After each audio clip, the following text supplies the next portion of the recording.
On behalf of Karpagam Group of Institutions, Dr. Murugaya, CEO, will be presenting the portrait of Swami Vivekananda to the Governor.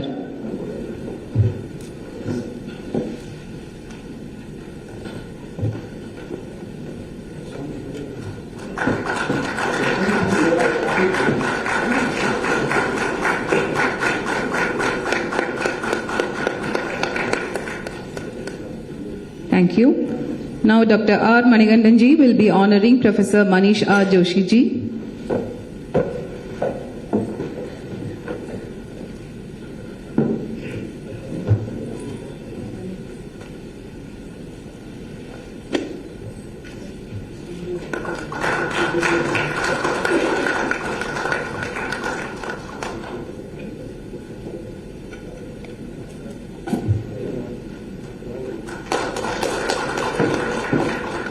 On behalf of Karpagam Group of Institution, Vivekananda portrait will be given to Manish R. Joshi ji.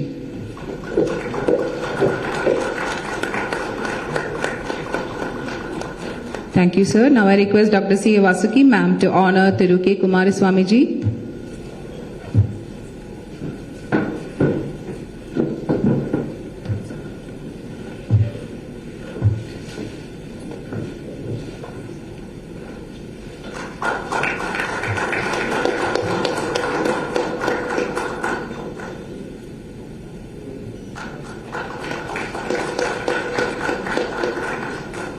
Thank you, ma'am. Now I request Dr. R. Bhaskar ji to honor Dr. C. Vasuki, ma'am.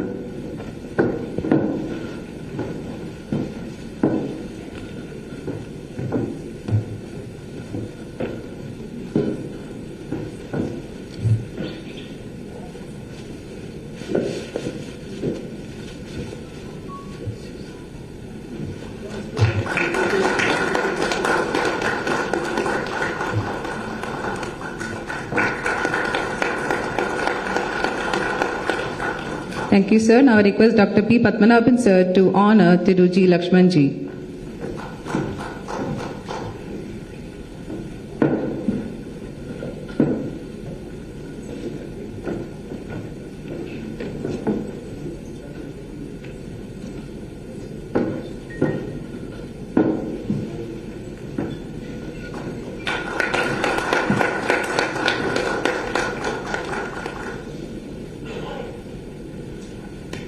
On behalf of Karpagam Group of Institution, a portrait of Vivekananda will be given to Lakshman ji.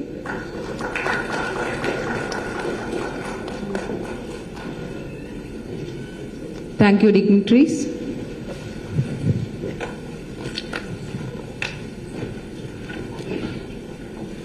Now I invite Kunda Lakshman to give felicitation. As the All India Joint Organizing Secretary of Akhila Bharatiya Rashtriya Shaishik Mahasangh, Thiru Lakshman ji has dedicated his life to the betterment of society and the empowerment of students across our nation. Thiru Lakshman ji was also the driving force behind several national seminars on the implementation of NEP 2020, successfully bringing academicians from across the country under one platform. Ji, please.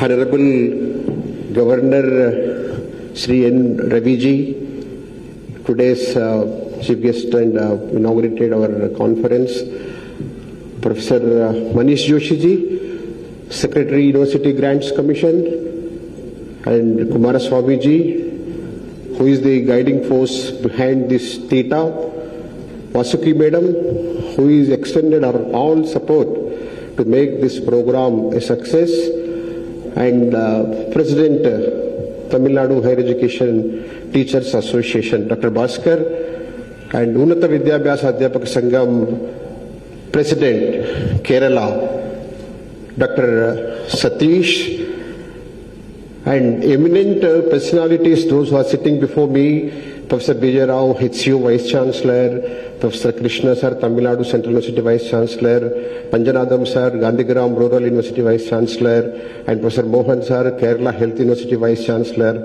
and Kanaka Sabapati Ji, and Madam Sheila Reddy Ji, Madam Loli Ji, Madam Anusha Ji, all prominent dignitaries are here, and IIT Hyderabad Director and IIT Dharwad Director, they arrived and they may reach it any time. And respected delegates who came across the country, especially Kerala, Tamil Nadu. Just now Bhaskarji told delegates throughout the Tamil Nadu arrived here, and other Kerala, many people are here. So my heartfelt welcome and greetings to everyone. I feel this is a historical seminar. For almost 3.5 decades, I am traveling across the country. I am attending so many programs and I am organizing so many programs. I feel this is a unique one, and the participants who are here, I didn't much familiar or not expected will get this much response. I thanks each and every one who are with us, and media persons and all other persons. Welcome to you all. Akhil Bharatiya Rashtriya Shakshik Mahasangh is a teachers organization working in the field of education. The motto, Rashtra ke hit mein shiksha, shiksha ke hit mein shikshak, shikshak ke hit mein samaj. With this motto, this organization is working. We have our presence in 29 states.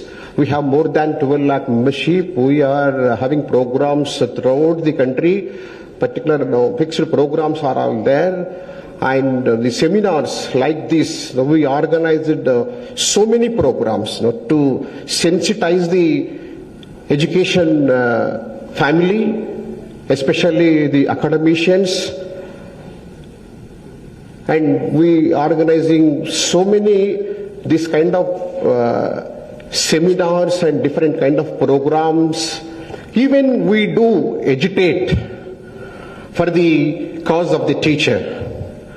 Recently, especially I would like to thanks to our Honorable Governor, the reforms that he is bringing here in the Tamil Nadu state.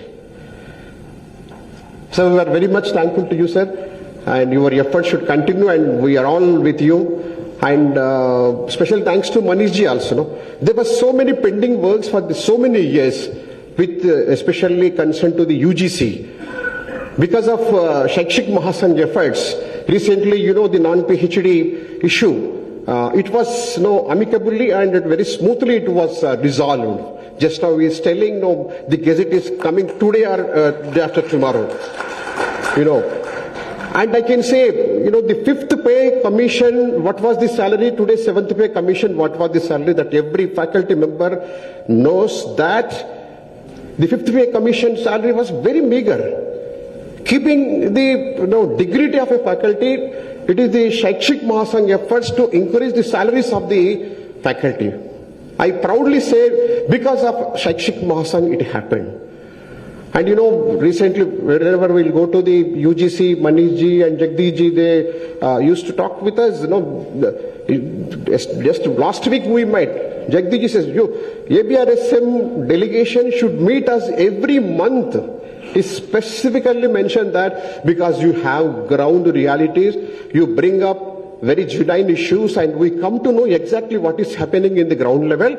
So that role, Shakshik Mahasangh is trying to bring a change in the field of education. And the other thing, as I told, the motto of this organization, not only addressing the issues of the teachers and faculty, it is beyond that. It is working for the cause of the society. ABRSM wants to sensitize the society, particularly the teaching community, because this is a community which can transform the entire nation's future. Unfortunately, after getting the independence, we have to make an inroads to make this country again a prosperous country and a strong nation. Unfortunately, it was not happened. It was derailed, and I will not feel sorry to say that because of the perverted intellectual academia make this very vulnerable. After 47, many other countries got the independence with us, but they marched long ahead, but we are lagging. It is just because of the particular section of intellectuals of academia, they misguided this country with their false narrations and ideology, which they brought from other countries. They never experienced and they never have a great faith into the philosophy of this country, the dharma of this land. They never experienced it. Even today, they are in the same line. And Akhil Bharatiya Rashtriya Shaikshik Mahasam given a befitting response to those people, and we started working among the academia, and we are getting very big response, and many, not hundreds, thousands of faculty members are coming towards this organization, and they are working towards making this nation a proud nation, and everyone feeling that this nation first philosophy. We know the future of the country makes in four walls of the country. So you are nurturing the young minds. Shaikshik Mahasangh wants that this is the group, they will transform the entire society. They will bring the change among the young minds.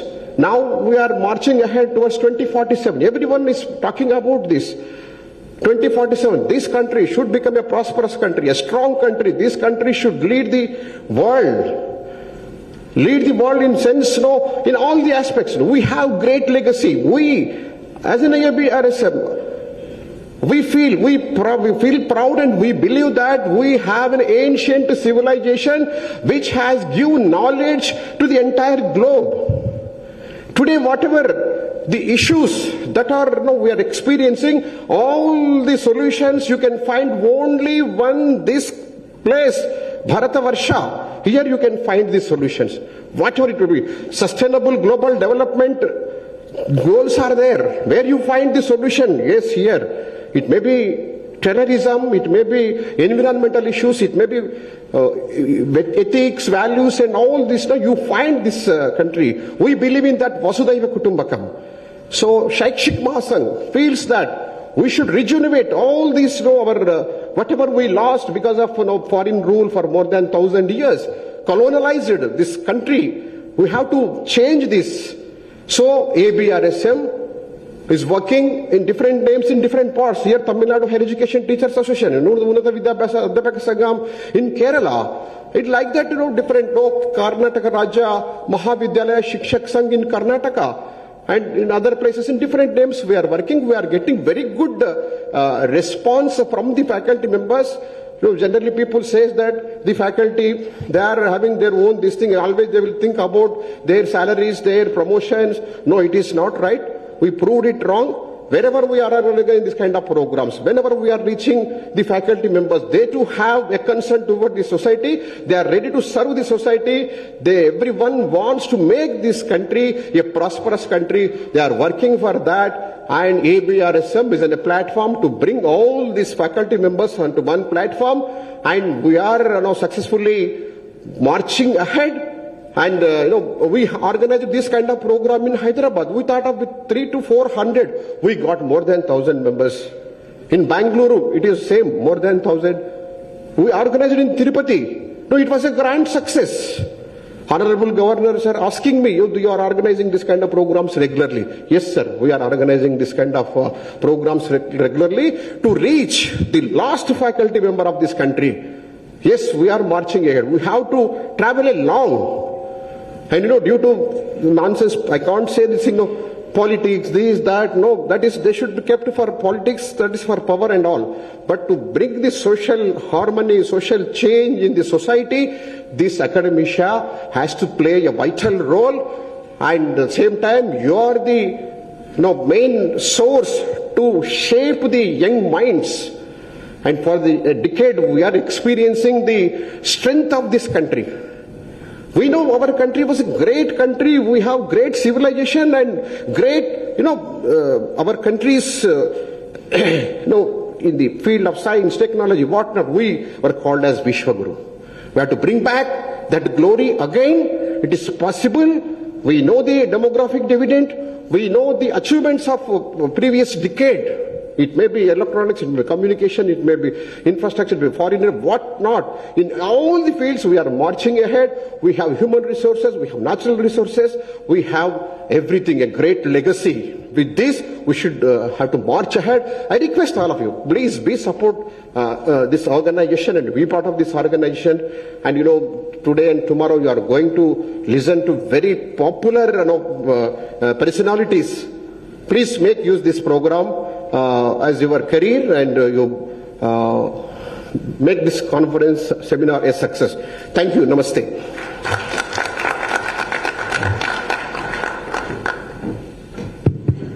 Thank you, sir, for your inspiring words and for your continued dedication to the betterment of society. It's my great privilege to introduce our esteemed guest of honor for today, Dr. C. A. Vasuki ma'am, the Secretary and Director of Nadu Arts and Science College, Coimbatore. Dr. Vasuki's exceptional contribution to the field of education and dedication to academic excellence have been truly inspiring. Her dedication to academic excellence and research is further highlighted by her selection to United States Department of Agriculture for research project. I invite her to offer felicitations. Namaskar and a warm greeting to everyone. It is my privilege to be present among this galaxy of academicians and scientists who are going to share their expertise in envisioning New Bharat, educational reforms and indigenous systems. At the outset, I express my sincere sense of gratitude to our Honorable Governor through R.N. Ravi ji for august presence and for going to share his thoughts on these important reforms that are the need of the hour to make India a knowledge superpower. I am very honored to invite our Professor Manish Joshi, who is our UGC Secretary. In fact, we had a very long talk, and I think he is a youngster with a fiery mind who wants to bring definitely change in the educational system. So we are very happy to have you, sir.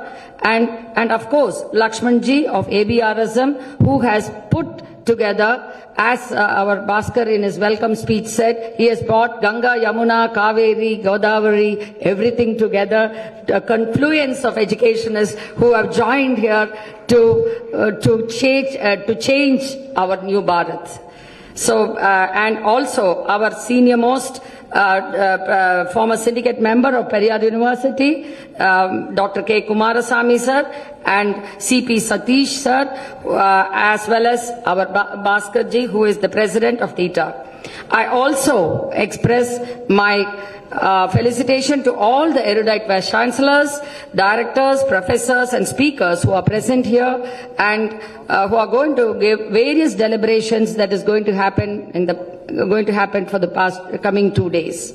So today the topic is such a challenging topic, and Indian higher education has entered the era of transition. The present era is an augmented one where skill, agility and adaptability are important. Our emphasis here should be on cognitive augmentation and innovation. Changing student demographics, rapidly evolving stakeholder demands and new technologies are requesting institutions to reconsider the long-lasting assumptions about their location, types of programs that they're going to offer, the time and as well as the quality. So in the coming years, new models of higher education will emerge by incorporating the indigenous knowledge systems, tradition, cultural impetus, heritage. Through only this, stability can be achieved. We must impart the 3 C's, that is namely creativity, collaboration and communication to our learners to enable them to address the 20th century challenges so that our country can lead the world. Reimaging Indian institutions through organizational change can definitely embody deliberate choices that could potentially shape the purpose of education. There can be structural changes about organizational system and how it is organized to achieve their mission and goals. Many industries and social organizations, including higher institutions as well as universities, face a lot of challenges because of the legacy of and as well as the emerging markets. And for example, the recommending bodies which every state has imposed rigid structures on institutions which curtail the flexibility and freedom. So thus, these challenges can be faced by higher education institutions are enormous, and which prevents them from fulfilling the mission and vision of so many institutions that has been started for more than 50 to 60 years we are surviving. And as higher education people are here, I would like to tell, as a VC committee member and of Bharatiyar University syndicate member, I would like to boast, to be true, that we have the top 20 higher ranking NIRF institutions in Coimbatore. So definitely, sir, these hurdles, if it is cleared, we will bring much more quality education institutions in this region. So a dual transformation strategy is what I thought may be very effective. According to this approach, operations act in parallel, one to develop strategies, others to optimize the core organizations to become more responsive and to a new profile of demands. And number two is to design and implement disruptive innovations that provide the basis for future growth and agility. Ancient India always took pride in the humanistic and personality development oriented education with proximity to the guru, learning and living. We always believed that education is what empowers the individual to realize one's own true potential. The system consisted of very much of creativity, discipline and intelligence. The learning environment was adaptive for absorbing all core life values and realize the goals of education through, although there were no certificates or degrees conferred to them. The values, even however long it had been, it was so deeply inculcated that it remained throughout their lives. So the scenario has changed with the advent of colonial education, which made a massive impact on the Indian education system. Yes, in earlier days, education system had a generalistic focus, strength, speed were very important. And the main areas were the how to know the know-hows and the practical knowledge. But of course, our Indian education system today is transiting towards information, skill development and knowledge economy. Today, education institutions are very much focused on reskilling and upskilling the youth force to make Bharat a Vishwaguru. As Swamiji always famously said, the education which does not help the common mass of people to equip themselves for the struggle of life, and which does not bring out the strength of a character, and which does not bring out a philanthropy, and also which does not bring out the courage of a lion, is it worth the name? So real education is what which enables us, one, to stand on its own leg. And I am sure this is what all our educationists have to think in this line, and it is very essential to nurture in this 21st century the critical thinking, problem solving, entrepreneurial skills among our youth minds, and also equipping them with the ability to navigate the complexities of the modern world. At present, our higher education system is faced with many issues and challenges like accessibility, equity, quality, finance and management. So relevance and orientation are great vital importance for our country as it is engaged in the pursuit of higher education is going to be the powerful tool to build the knowledge-based society for the new millennium. Higher education institutions must perform multiple tasks and by creating knowledge, acquiring new capabilities, producing intelligent human resource capital, wealth coupled with strong values. So our education must be global. At the same time, we should not fail to address our local problems through viable solution. Hence, let's become vocal for local by global perspective. On these lines, I am very confident that the deliberation that is going to happen in these 2 days will be an eye-opener for all the academicians who are going to be the torch bearers, who are going to enlighten the next generation and who are going to bring a strong Navabharat. I offer my appreciation and felicitation to all the stakeholders who have joined here to organize this event and wish all the participants to get adequately benefited from this. So thank you and Jai Hind.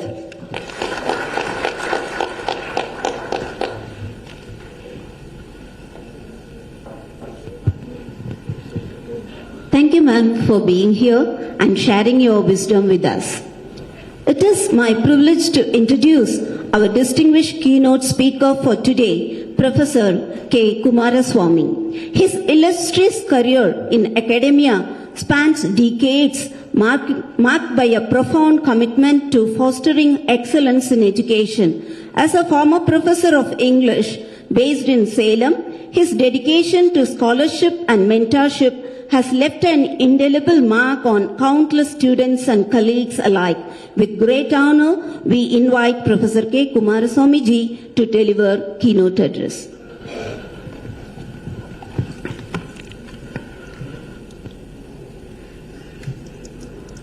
Vanakkam to all of you. His Excellency, Honorable Governor of Tamil Nadu, Sri Manish R. Joshi ji from UGC, he is the Secretary of UGC Delhi. Mr. Lakshman ji, All India Army Singh Joint Secretary of ABRSM. Sri Dr. Bhaskar ji, the President of Theta Tamil Nadu, and Sri Satish ji, the President of UMass working in Kerala, former and present Vice Chancellors of different universities in Tamil Nadu, great educationists, doctors, professors from different universities and colleges. I am really happy that many people have come from northern universities and all participants of this seminar. Once again, namaskar to all of you. Once our country, Bharat, was the Visva Guru in all fields, in the field of science, mathematics, astronomy, astrology, arts, literature. Our forefathers were the pioneers. Today, our young men want to study in Harvard University in America. But in those days, students of other countries, they wanted to join in Nalanda University or Ujjain University or Kanchi University in India. So we were pioneers in the field of education. But due to the colonial rule, there was a great decline in the field of education. In all aspects, there was a great downfall. There was continuous struggle to get a freedom. At last, in 1947, we got freedom. After 1947, hundreds of universities have come. Thousands of colleges have come. Lakhs and lakhs of graduates, postgraduates have come out. But in the field of science or even in different fields, have we achieved something that makes us satisfactory? I think no. Recently, a survey says some 1,000 universities were selected. Among the 1,000 universities, first 100 universities, first 100 places, no university of our country was there. 100 to 200, only there were two universities, IIT of Mumbai and IIT of Delhi. Then after 200, our Indian Institute of Science, Bangalore, is found. Why this poor show? Because the standard of education has declined. Quality education is not there. Our students are spoon-fed. There is no sense of originality, inquisitiveness. We should achieve something great. I may be an engineer, I may be a doctor, I may be an auditor, I may occupy any position, but my qualification, my experience should be dedicated for the upliftment of the country. That vision is not there. Doctors are there, engineers are there, but nation first, society first, that vision is not there in the modern age. That's why this ABRSM, number one body in the educational world in India, they are aiming to give a proper quality education. There is a saying in Sanskrit, the aim of education should be Mirha Asura Guna Nasham, Manusha Deva Guna Vikasam. These qualities of an animal, qualities of Asura, Rakshasa, they should be eradicated. They should be negated. This human excellence should be brought. And Deva Guna, Manusha Guna, they should be revived. That should be the education. Swami Vivekananda said, education is the manifestation of perfection that is already in man. And according to him, every religion is manifestation of divinity in man. But today's education does not try to manifest this human excellence or divine quality. They make men more selfish. There was recently a survey. In that 100 criminals, culprits were selected. Among the 100 culprits, 70 people were highly educated. You make a study of the terrorism. Top terrorists are university gold medalists.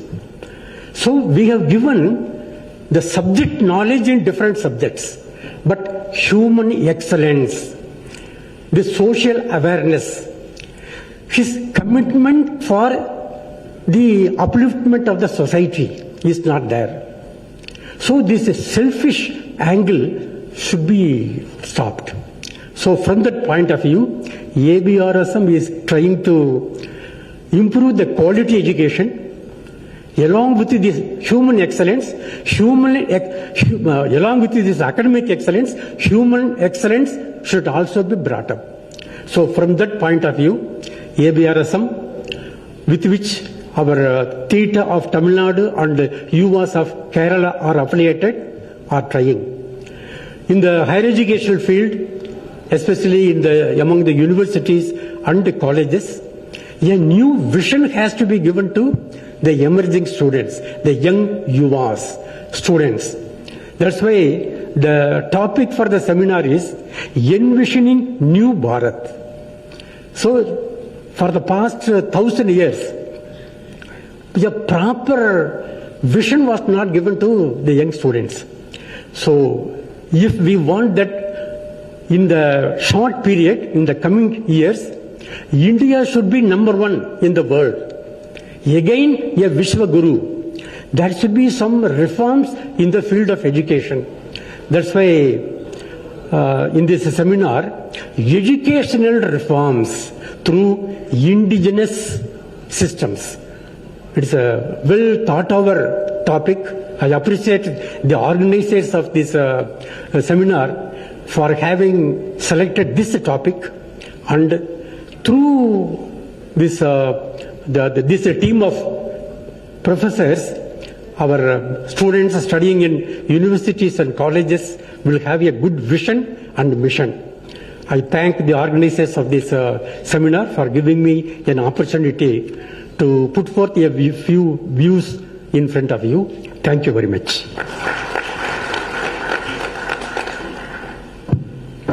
Thank you, sir, for your enlightening words and presence today. I'm delighted to have our distinguished keynote speaker, Professor Manish R. Joshi, Secretary, University Grants Commission, New Delhi. Professor Joshi's remarkable contribution to education and research, along with his impressive academic journey, have earned him national recognition. His dedication to advancing knowledge in science and technology is exemplified by his receipt of esteemed National Award for Outstanding Efforts in Translation of Popular Science and Technology in 2018, bestowed upon him by Department of Science and Technology, Government of India. I invite him to deliver the keynote address.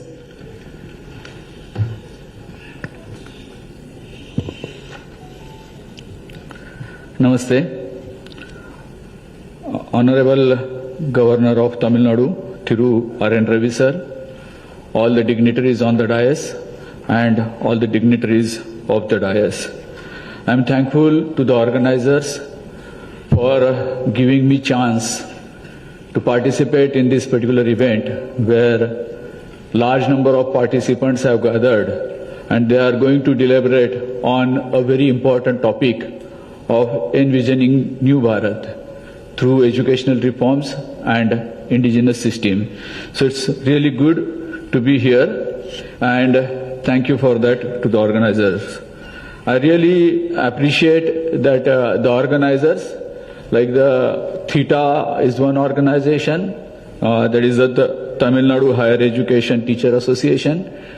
You must be knowing that in our brains, certain waves are created. So there is alpha wave, beta wave, gamma wave, and there is a theta wave also. And expert believes that the theta waves are important for processing information and making memories. So if you want to have some good memories, theta waves should be there. So it's this particular ambience, lot of people, many academicians, so it will keep memory. So for that, theta waves are required. So that is a very good work that Theta is doing, and they have linked to different types of learning. So this type of learning, and that is a very appropriate apt name that this organization have. So I really appreciate that one. And the another one is UAS, that is Unnata Vidya Bhasa Adhyapak Sangham. So in Kerala, it is really required. This UV generally starts for ultraviolet rays, and these ultraviolet rays are used to kill microbes and bacteria. You might be knowing it. Generally, there are UV lamps to sterilize the surgical equipments, and all these bacteria are there. You want to clean them, so these UV rays are used. So you understand the significance of UVAs in Kerala. So these both are affiliated to ABRSM. Thank you to the ABRSM. Akhil Bharatiya Rashtra Shiksha Samiti Mahasangh comes regularly and meet us. The way they represent, and I really appreciate, like we were discussing since many months, the issue of the professors, that because of PhD they cannot become associate professor. In 2018 regulation there was a condition, and they continuously representing it. And then later on we have said, what are the problems that the teachers have to become acquire the PhD? So they made a presentation in front of us. So it's a continuous dialogue, and because of which we could convince our commission members, and our commission members have approved that these particular teachers who could not got PhD, they will get an extension till 31st December 24, and they can become associate professor. So it was a good decision that was taken because of continuous follow-up of ABRSM. What they say is, Rashtra ke hit mein shiksha, shiksha ke hit mein shikshak, and shiksha samaj. So this all is very important, and that's why the way ABRSM is continuously taking care of this is really appreciated. So the knowledge, like we are talking about, a very good deliberations is going to have here. And let me start with a very good and very promising news that has come recently. It's a word ranking, they call it as QS word ranking. And it is really appreciated, though our number is less, but in 2015, only 11 institutions, only 11 higher education institutions of India were in the ranking, only 11. But in this recent, which has come 2 days before, we had 46 institutions ranked in the QS World Ranking. And our Honorable Prime Minister have tweeted it, that it is a 381% increase. It's a 381% increase. Highest among all G20 countries. So the countries, every country has increased. So highest in all G20 countries, 381% of increase in the QS World Ranking. Our Honorable Prime Minister has said that in this new term, we will taking even more efforts to boost the research and innovation. So this number will also increase in near future.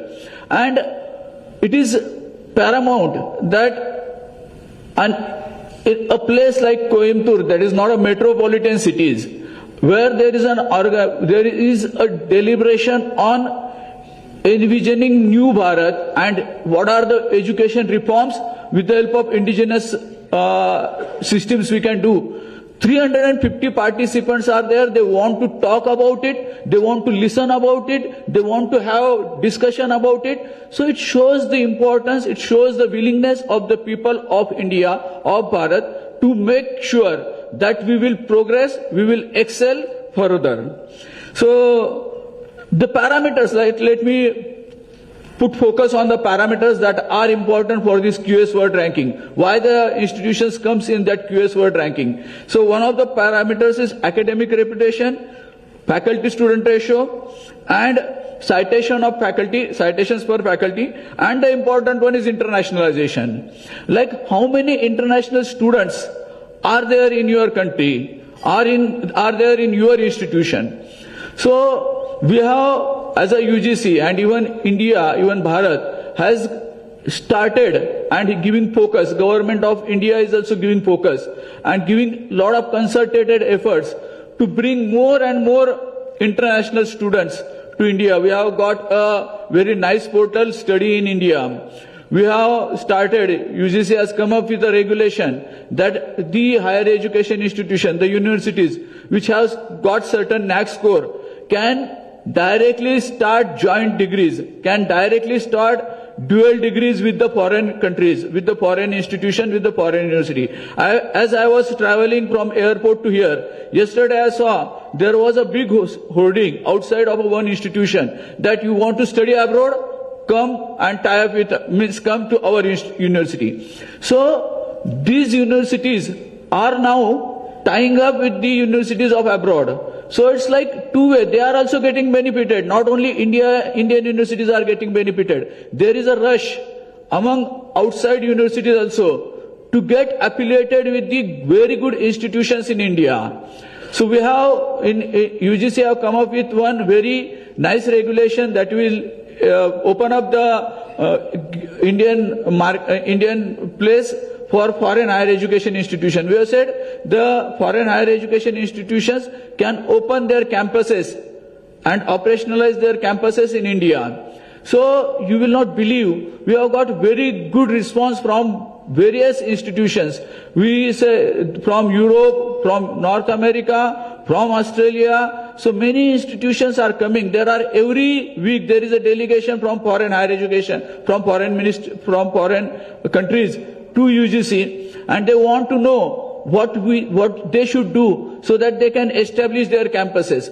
So even foreign countries, foreign higher education institutions which are very good rank, our condition, one of the condition is that the institutions which has foreign ranking about to 500 only can come in India. So those all institutions are trying very hard to come and to establish their campuses in India. That is the reputation that Bharat has now, so that everyone want to have their existence, their presence in India. So that is how we have changed this one. The government has changed.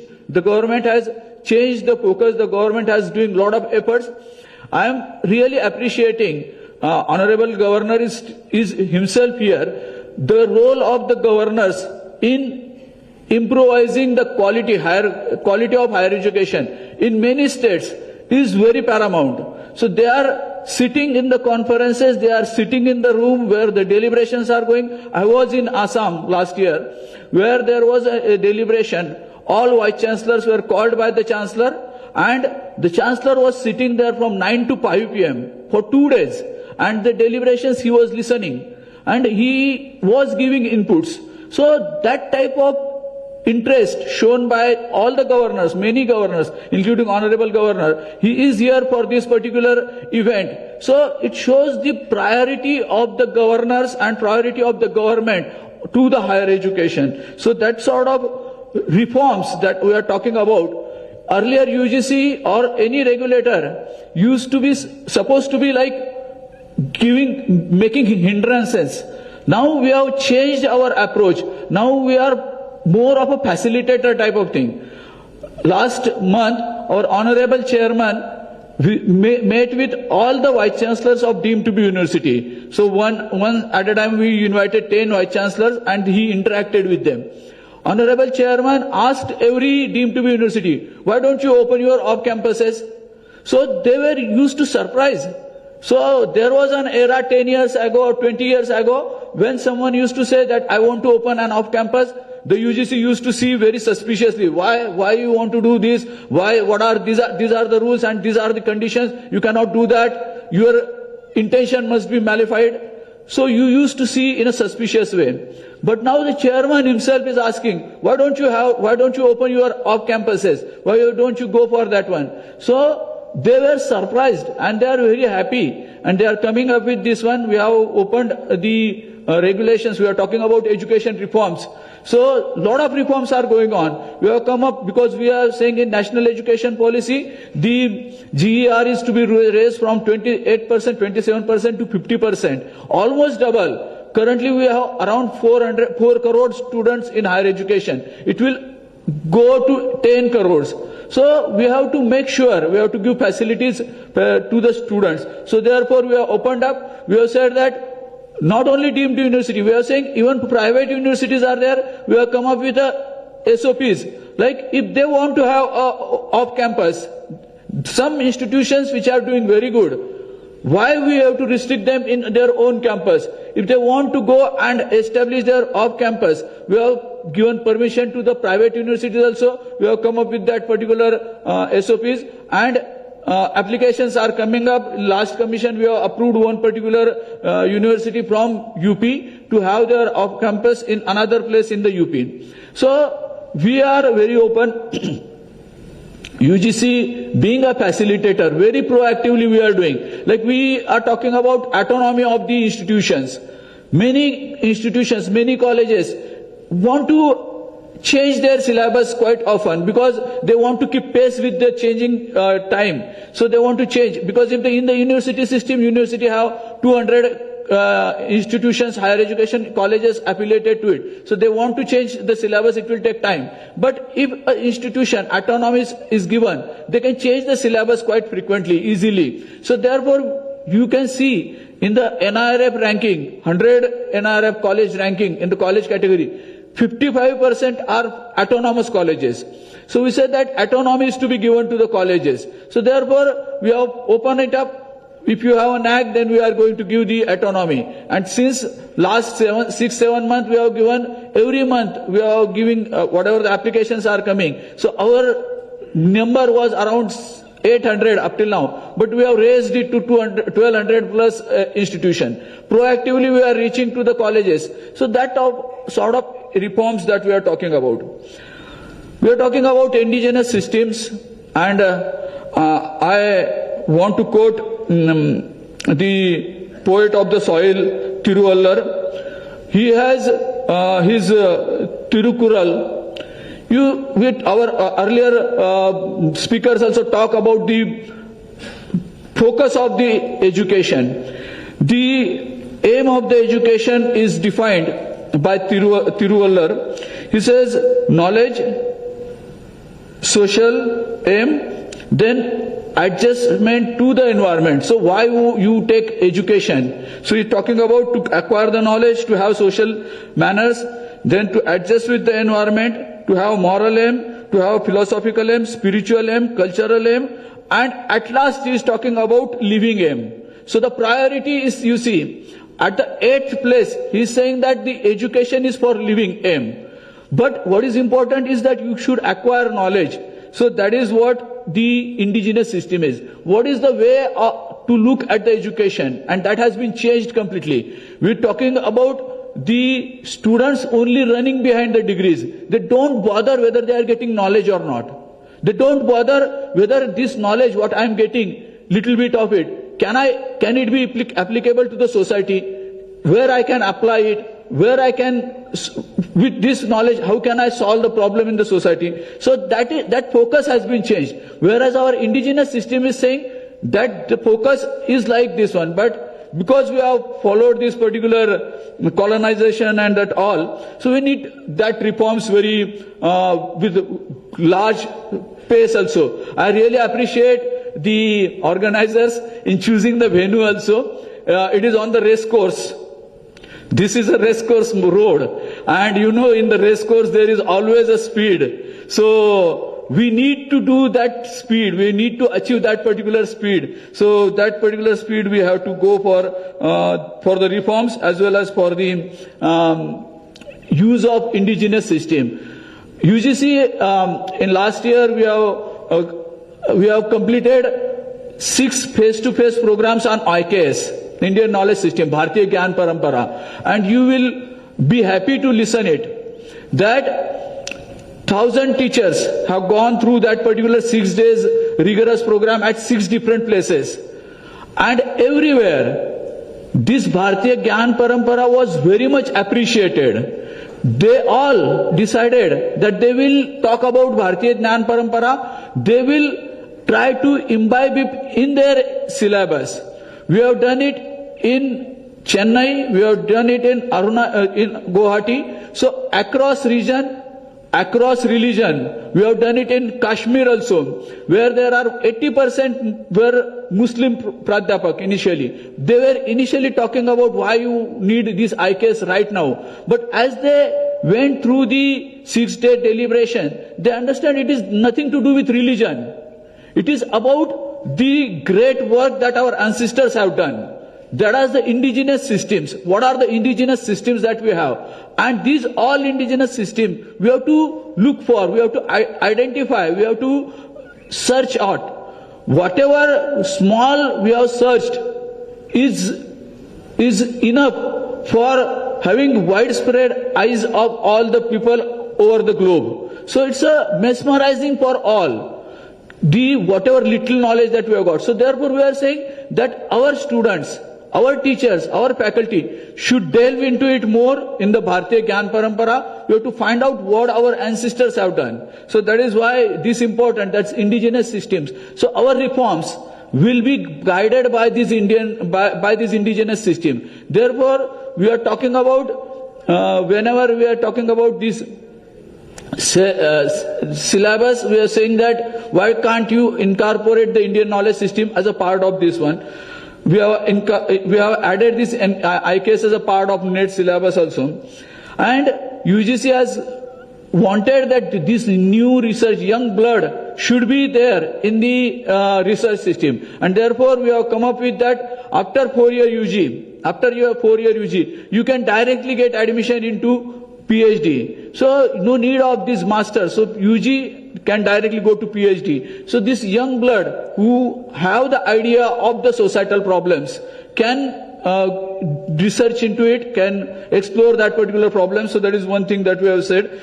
The aspirations of the youths of Bharat shall be adjusted, shall be acknowledged, and UGC, being an apex regulator body, is working on it, and we are really very happy that we can work in this direction, and all over India we are getting very good support, we are getting very good feedbacks, and we, including our vice chairman, including our chairman, continuously talking with all stakeholders, and we are getting whatever the suggestions we are getting, we are very open, and with this open-mindedness we will go ahead and we will reach to Vikasit Bharat 2047. Thank you very much. Thank you, sir, for your insightful speech. It is with great pleasure and honor we gathered here today for the inaugural address by Thiru Ravindranana Raviji, the Honorable Governor of Tamil Nadu. Thiru Raviji's distinguished career in public service and his commitment to upholding integrity and justice serves as an inspiration to all of us. As a governor, his tenure marked by relentless pursuit of justice and peace, earning him respect and admiration from all. His efforts have left an indelible mark on the fight against corruption in our country. His strategic acumen and leadership were instrumental in safeguarding our nation's security and integrity. His contribution to public discourse through his insightful columns in national newspapers advocating for transparency, accountability and social justice is highly appreciable. With utmost respect, may I invite our Honorable Governor, Dr. Raviji, to share his vision and insights in his inaugural address.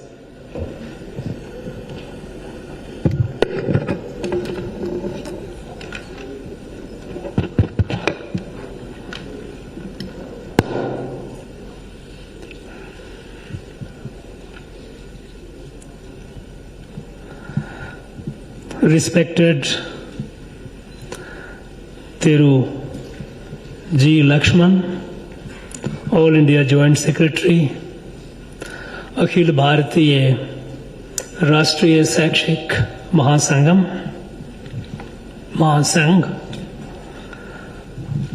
here we make Sangam, everything we put M.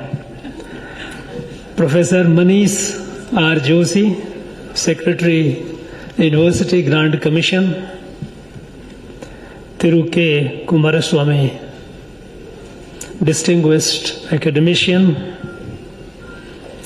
Dr. C. A. Vasuki, Secretary, Kongu Nadu Arts and Science College, Dr. R. Bhaskar, Convener, President, Tamil Nadu Higher Education Teachers Association, Dr. C. P. Satish, Co-Convener and President, Unnata Vidyavyas Adhyapaka Sangama.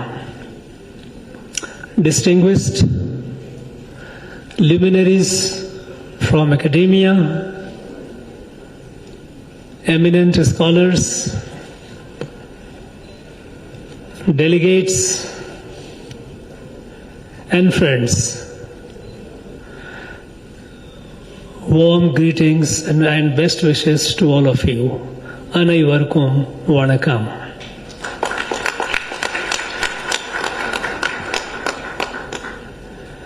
I am indeed delighted to be part of this important 2 days seminars on an issue which is of crucial significance to our country.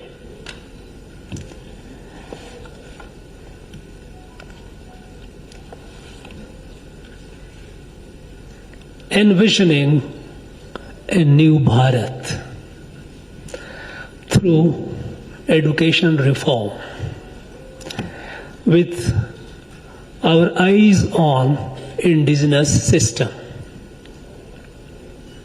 Friends, today the world is at the cusp of a revolutionary transformation. We often say that things are changing, the world is changing, but what change is in the offing is happening today is something which is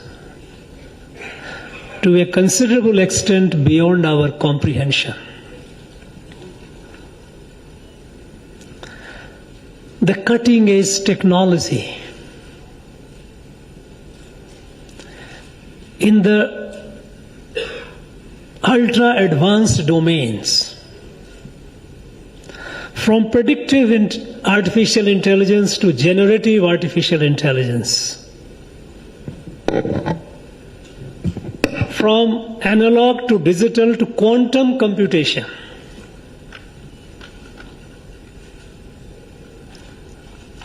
synthetic biology,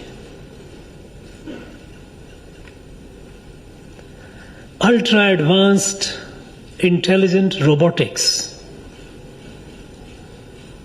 ultra nanotechnology. These are all transforming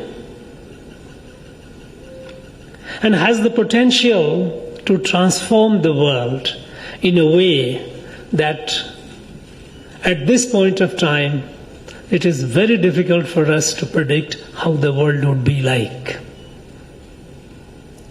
But one thing is clear, that these advancements is going to create redistribution of power, global power.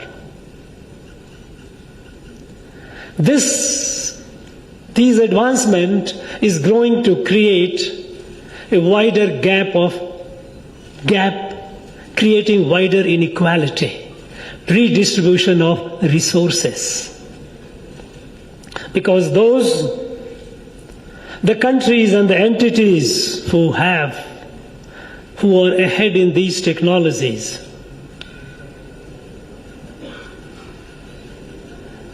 the quantum of power and resources that they will have vis-a-vis the others, it is unimaginable.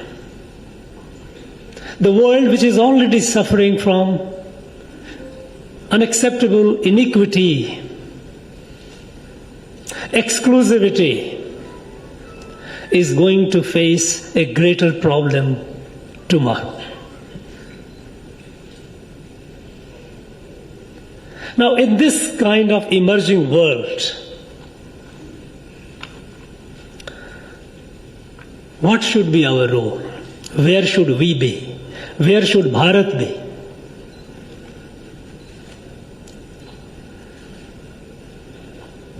This is a very, very crucial moment for us to understand this. You know, until about 200 years ago, less than 2 centuries, we know that Bharat was the number 1 country in the world. We accounted for the largest GDP. Bharat was the engine of growth, global growth. And those of you who are looking for data to substantiate it, I would urge you to go on the internet and look for a report, World Economy, a Millennial Perspective. It's a report prepared by OECD. It tells you from the very first century till the 20th century the state of economy of the countries. And Bharat was number 1 until the beginning of 19th century. By the time the British left, we dipped from number 1 to number 6th. We became the 6th economy in the world. It was a precipitous decline. We all blame the colonizers for exploiting us, exploiting our resources. But then, 6.5 decades later, after independence, 2014, we further dipped to the 11th position in the world. We became the 11th economy of the world. So, this precipitous decline continued even after independence. Why? The country which was number one consistently for over 2000 years, within 200 years it declines, and the decline, a steep decline, continues even after independence. And the answer is not far to seek.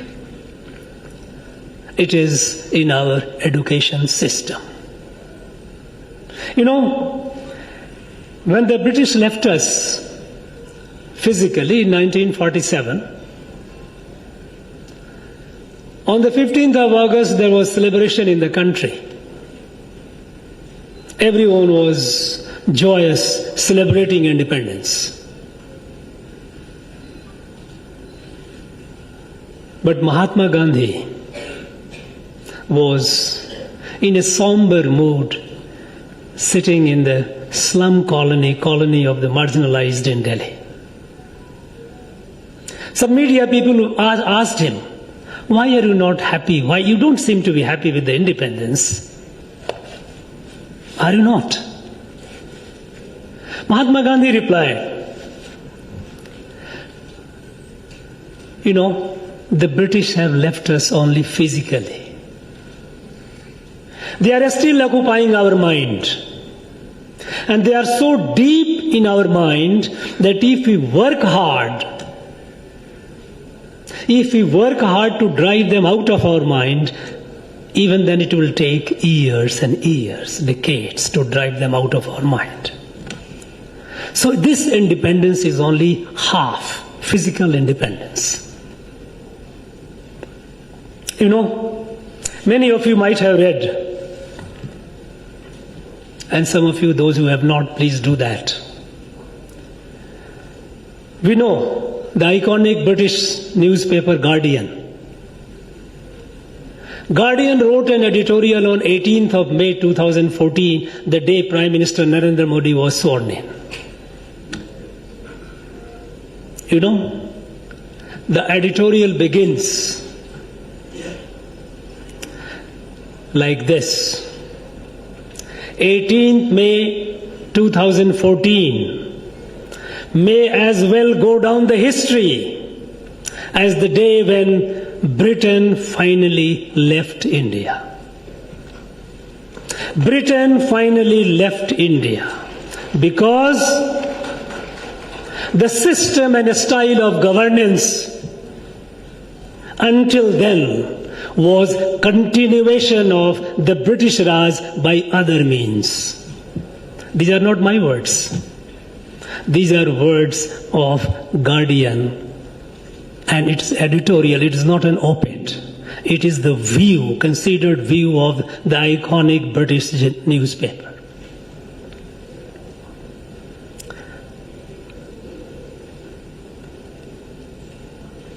Now, from British brought us from top to 6th, and we brought it to 11th. Think of it. Because we remained so colonized, we kept looking at them for everything. We became an imitator, like a child holding the finger of the parent or the mother and walking. Child will lose direction unless and whenever there is a looks or cries for the mother. That was our position.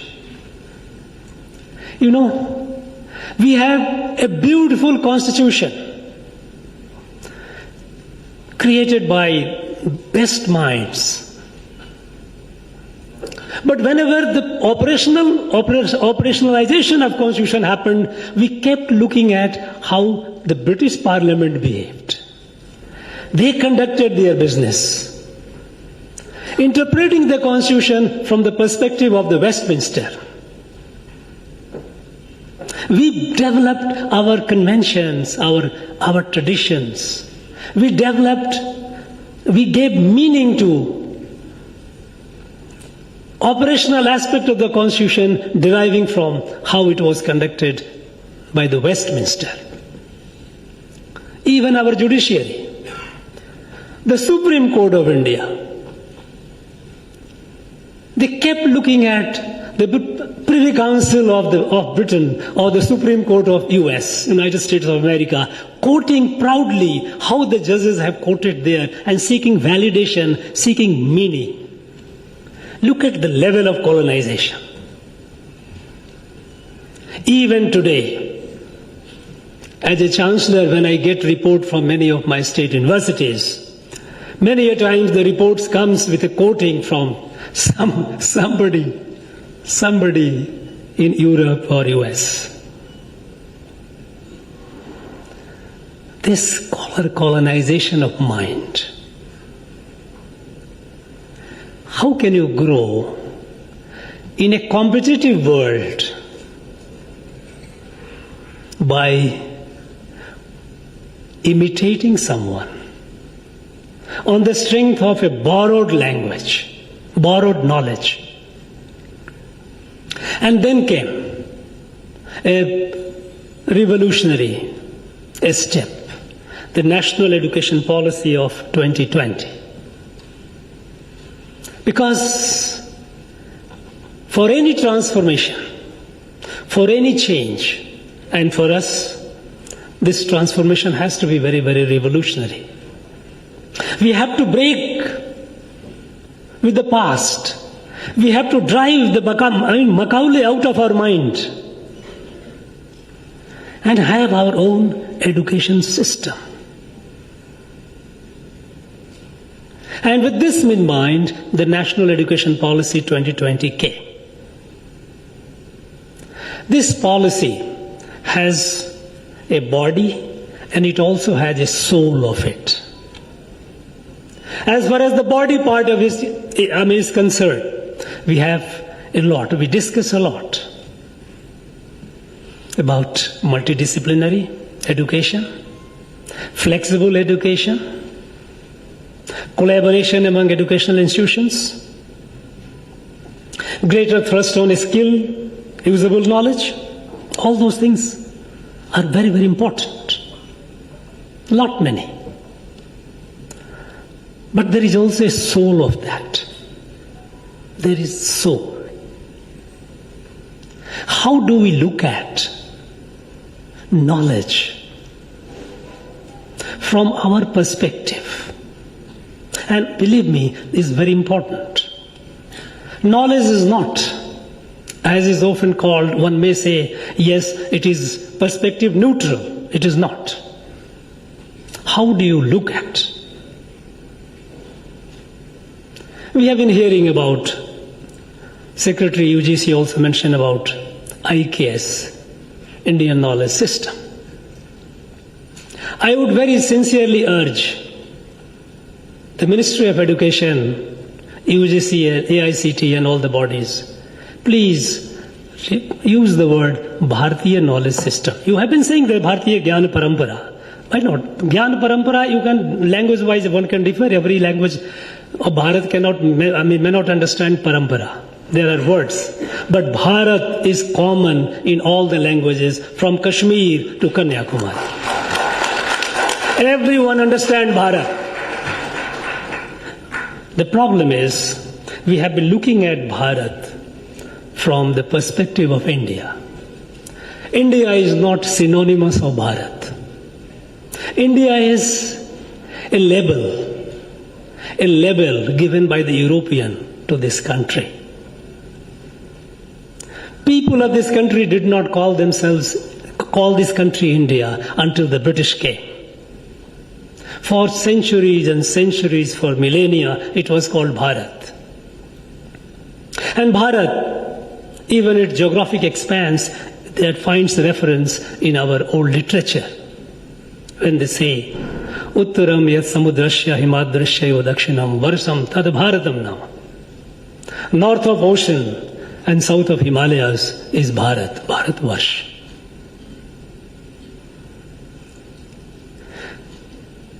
Bharat cannot be understood from the European perspective of origin and identity of a state.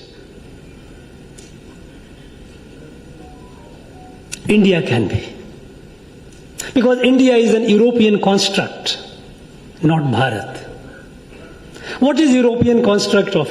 Unless we understand, understanding Bharat,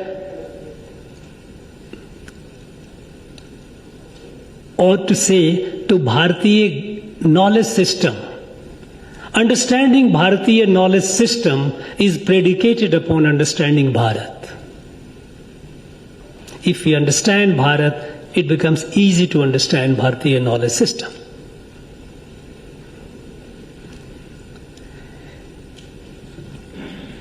We know that Bharat does not fit in European construct of a political state.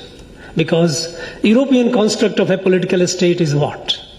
We know that a state has 4 ingredients: a defined territory, population living on that territory, a government governing that territory, and that government is sovereign. The 4 attributes of a political state. Bharat is much bigger than that. This political state is a subset of Bharat. Bharat is a larger set. Bharat is a Rashtra. This Rashtra, we all say that Bharat is, we know that it was not a country, it was not a Rashtra created by a ruler.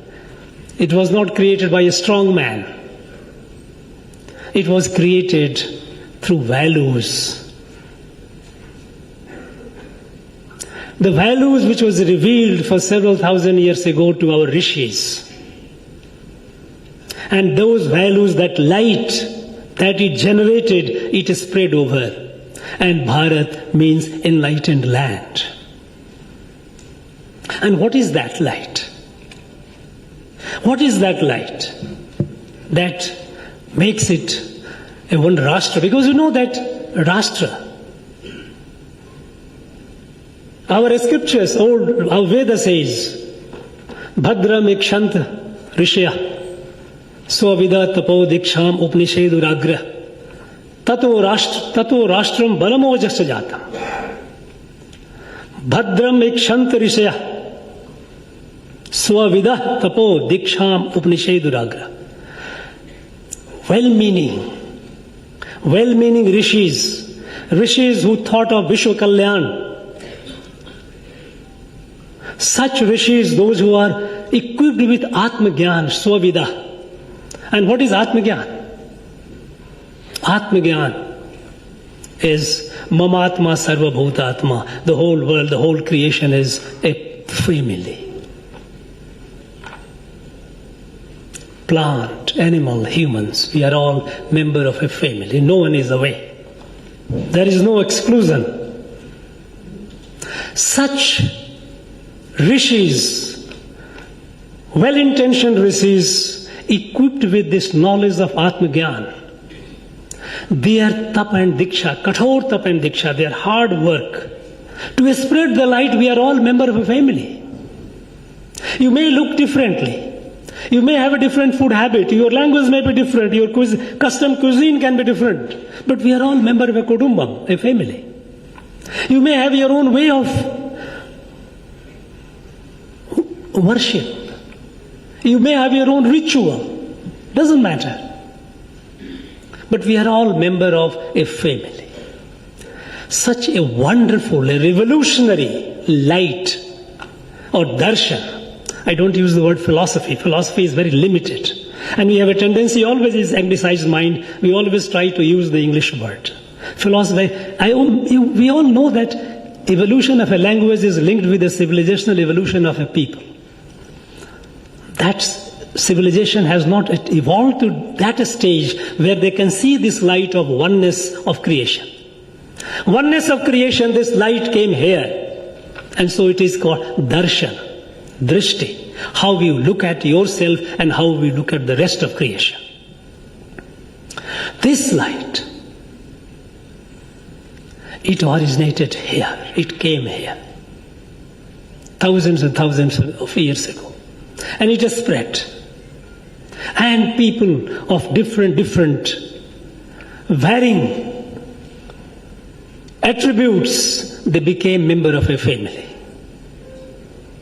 Imagine, thousands of years ago, and look at the characteristic of Bharat. We don't know how many thousands of years ago it has been like one family. There were multiple rulers, not one or two, numerous. At no point of time there was one ruler who ruled the entire Bharat. So it doesn't fit in the European definition.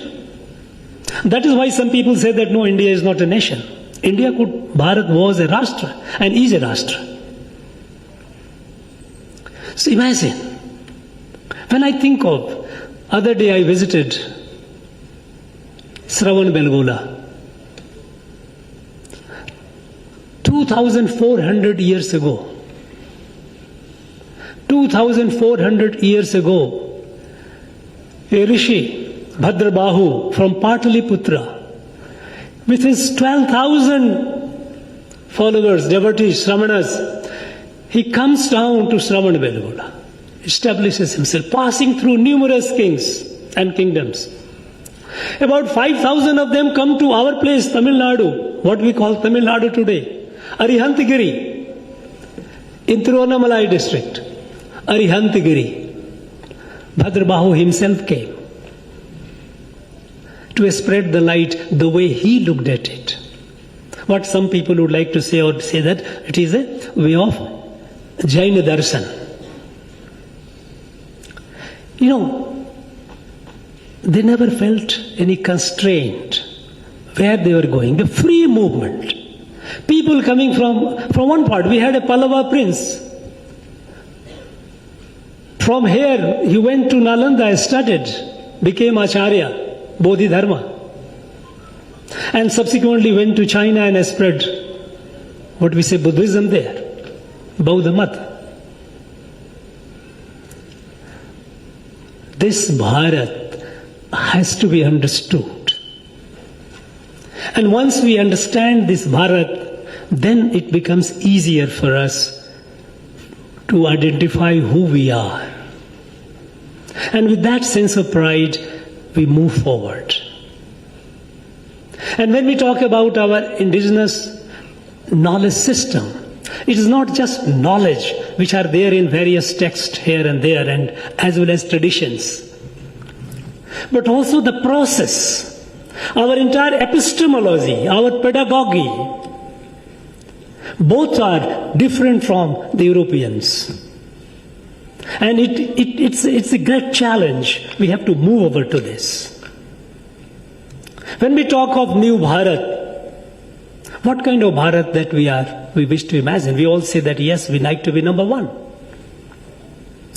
Thanks to the initiative taken in last 10 years, that we have grown again, a new Bharat is emerging. And from 11th we have come down to the 5th. We have reached, not down, but we have moved upward.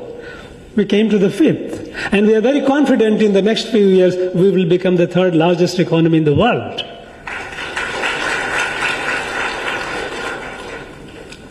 From borrowers of knowledge, we are becoming creators of knowledge. You know,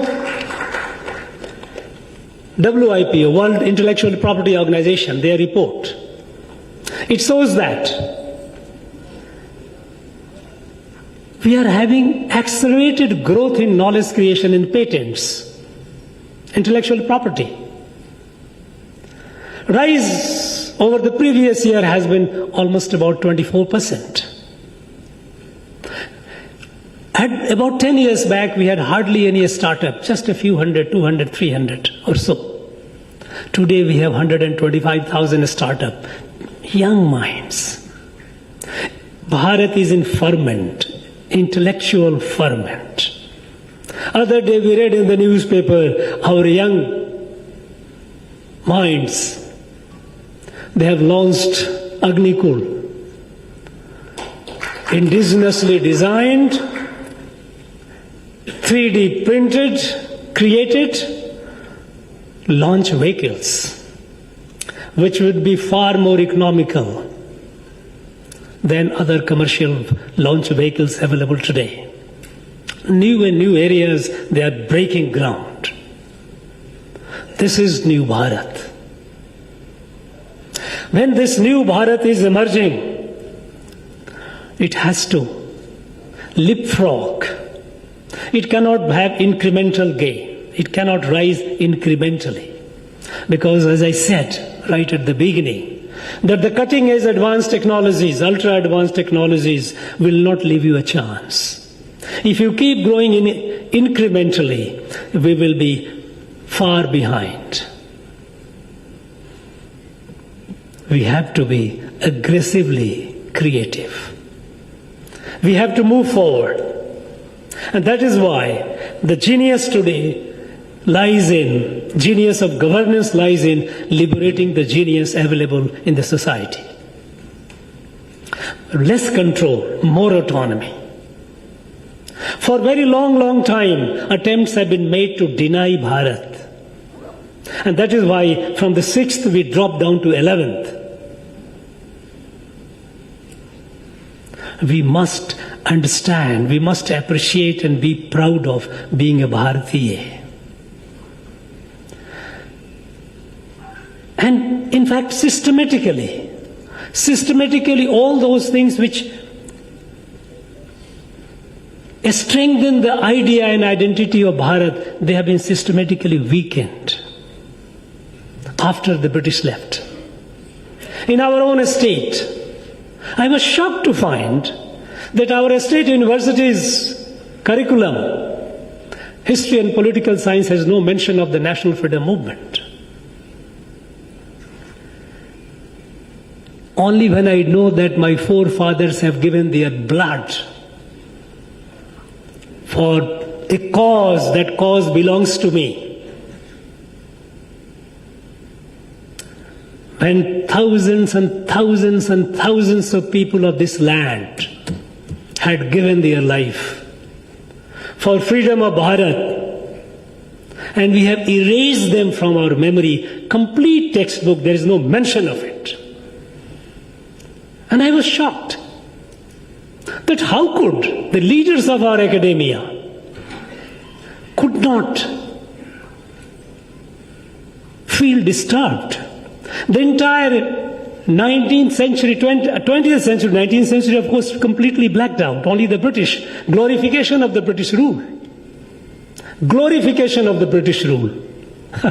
Imagine. And the 20th century is all Dravid movement. Dravid movement. No mention of national freedom movement. I think we should stop denying Bharat. This is not, and distorting our own culture and identity. Friends, coming 16th of June, this coming 16th, is a very, very important day. It's a day when great leaders, warrior leaders of this land had given a proclamation, Jambudvip Pragadhanam, liberating the whole Bharat, whole Jambudvip from control of the British on 16th of June. We have forgotten. Last year, 24th of October is the day when Marudi brothers were martyred by the British. They fought valiantly because they came up with a strategic visionary document to unite all the rulers of Bharat, native rulers, unite them against British. And they had begun the uniting, the fight had begun, but then that had shaken the British Empire. And they decided that they must stop it. They put their entire might, and with the help of collaborators, they finally succeeded in snuffing out the light. And I was shocked when last year in Trichy National College, on this date, I had gone on the 24th of October. The event could not be organized at the place where they were, Shivgangai, because 12 years back some law and order incident happened. And since then, on the day when Marudi brothers were martyred, within a week comes another freedom fighter, Muthuram Tevar. His day comes. Some incident happened, law and order, and there is a prohibitory order. Every year there is a prohibitory order. People are not allowed to assemble and celebrate them. This is denial of Bharat. No, it is not acceptable. It cannot be denied. You are only trying to distort it. Friends, the gains that our young minds, young entrepreneurs, innovators, researchers, they are creating knowledge, they are making our country proud. This has to be given momentum. And this has to be given momentum with a sense of national pride.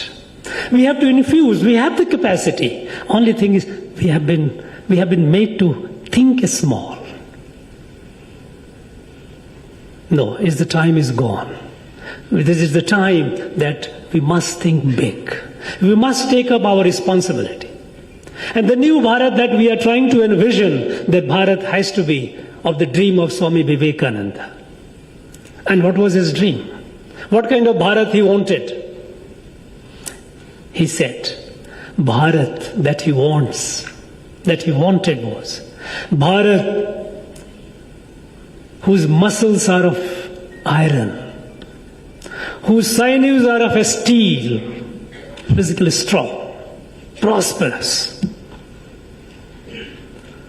but whose heart is Vedantic, compassionate, looking at the world as a family. Yadamure Yavarum Kelir Vasudhaiva Kutumbakam. This a strong, materially prosperous Bharat, militarily a strong Bharat, with that heart which is Bharatiya, which has been given to us by our rishis several thousands years ago. That Bharat we have to create. The new Bharat has to be such a Bharat. The new Bharat has to be the Bharat which Rishi Aurobindo on the day of independence scripted in his dream. On the 15th of August 47, when Rishi Aurobindo wrote down the dreams that the day has come for Bharat to fulfill its divine obligation. Because in the entire creation, in the entire universe, Earth is the only planet where you have evolutionary consciousness. And in this evolutionary consciousness, with this awareness that evolutionary consciousness is essentially unites the entire creation by a common consciousness, Purusha and Prakriti, that common Purusha. This knowledge came to Bharat that we are all one. We are all one. What an extraordinary vision to unite, include the diversity. Irrespective of differences, we are all one family. This knowledge came to Bharat, and then Rishi Aurobindo says, was it coincidental? I said, no. It was divine mandate. It was a divine design that this knowledge came to Bharat, and now Bharat has to be strong.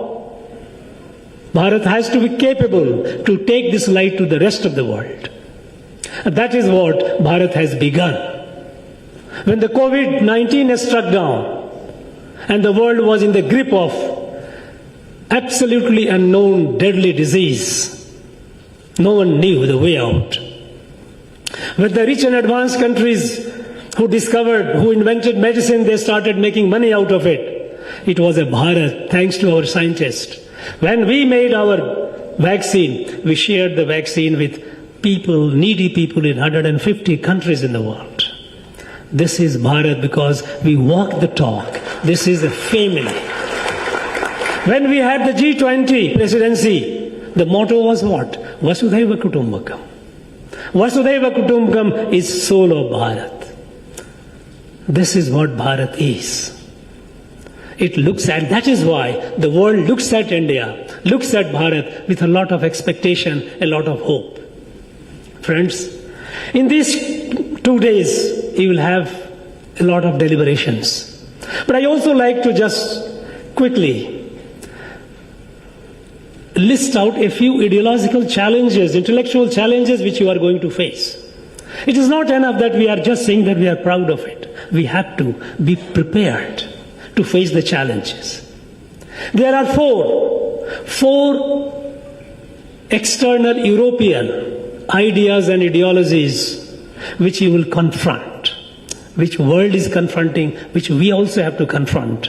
When we are coming up with the Bharatiya knowledge system, when we are rising with our darshan to look at the whole world as a family, the 4 European ideas and ideologies we have to confront. The number 1 is anthropocentric view of creation. That view says that God created humans and then created the whole creation for the pleasure of human. No, that's not correct.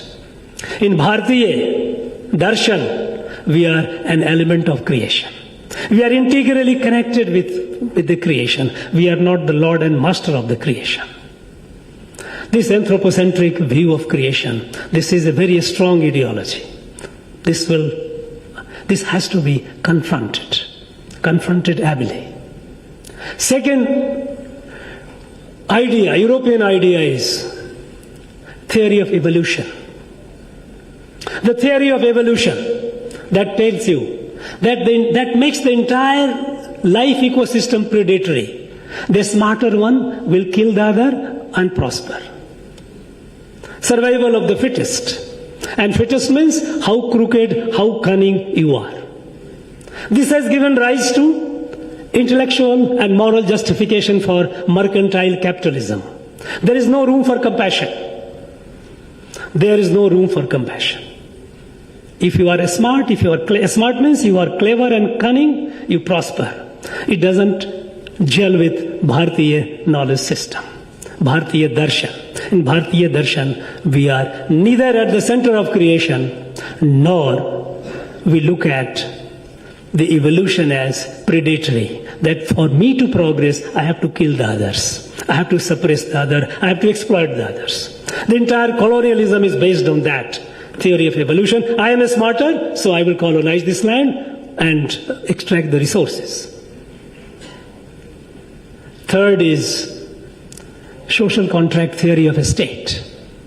These are very strong ideologies.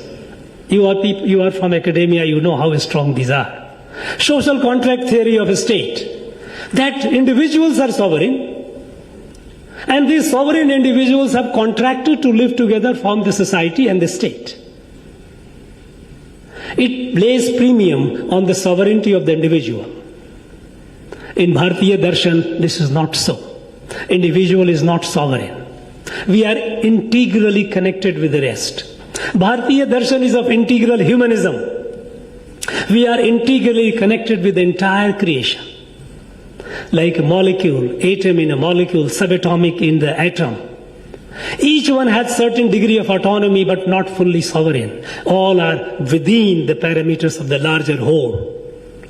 Individual, family, society, and the Rashtra, they are all integrally connected. This is a very, very powerful ideology, European ideology. Sovereignty of the individual, and based on that, a state as a creation out of a contract. No, this is very dangerous. You have to find capable argument, and we have it. And the fourth is Karl Marx's view of life and society. Karl Marx looked at human being as moving hydrocarbons. Nothing, it's all chemistry, reactions, chemical reactions. In Karl Marx's view, humans are just a material object, driven by their own needs and greeds. And in this drive for needs and greeds, there will always be some who has it, some who don't have it. So the society is divided between have and have-nots, and they are in a perpetual conflict. This perpetual conflict, Karl Marx had written a number of essays, almost 20 essays in 1852.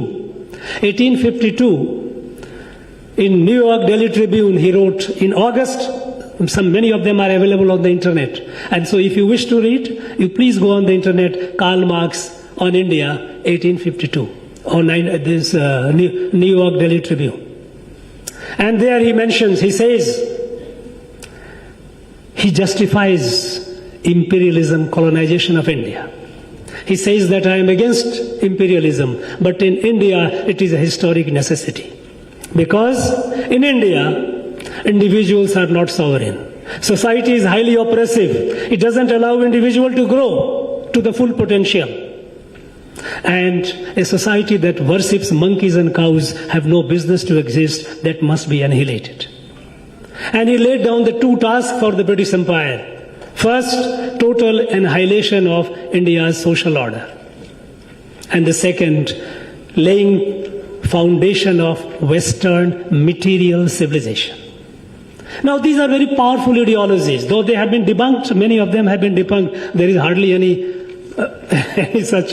You will find many of the countries, those who fought and killed millions and millions, they themselves have just abandoned this ideology. But still, it is a very powerful ideology.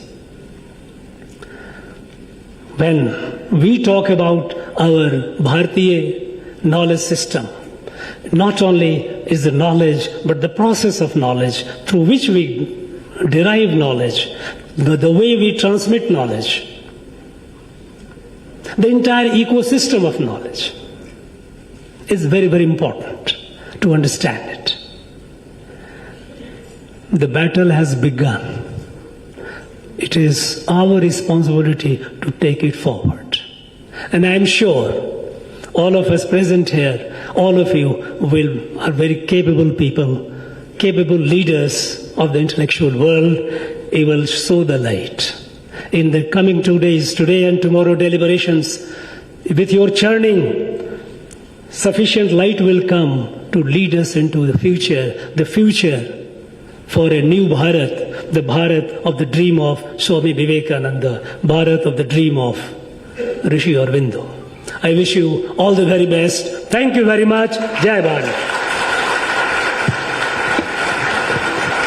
We express our sincere gratitude to our Honorable Governor, Thiru R.N. Ravi, for gracing us with his presence and sharing his priceless sagacity. May his leadership continue to guide us towards a brighter and more prosperous future.